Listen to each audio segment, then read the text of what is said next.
Do you know what the difference between winners and losers is? One of the differences, winners take the first step. Losers always have an excuse. Winners say, okay, I'm going to do it, and they do it. They take the first step. That doesn't mean they jump off a cliff. It just means they take the first step. And if you take the first step, the second step will appear, and the third step will appear. It's almost like those lights that light up as you walk along. Well, what happens is that if you take the first step, every subsequent step will appear. And surprise, surprise, you'll turn around a week, a month, a year, or some years later, look back, and you'll have accomplished extraordinary things. And people say, well, you're sure lucky. You're sure lucky. It wasn't luck at all.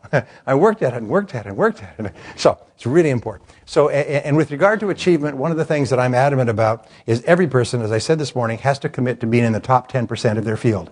If you don't want to be in the top 10% of your field, if you don't care enough to be in the top 10% of your field, what that tells you is that you're in the wrong field and that you're in great danger of wasting your life.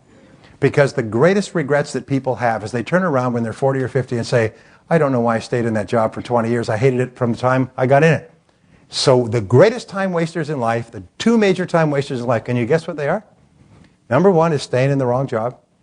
And the wrong job is one you don't want to be excellent at. Because if it's the right job, you want to be good at it. And you're willing to make the efforts. The second is to stay in the wrong relationship. Staying in the wrong relationship for years and years. Because at the end of the day, it's all gone. Everything you invested is gone. Oh, you've had a couple of experiences. Great. It's like being run over by a car. You've had some experiences. But what happens is you spend all that time, at the end you got nothing. You start over. So it's really important that you look at the great time wasters.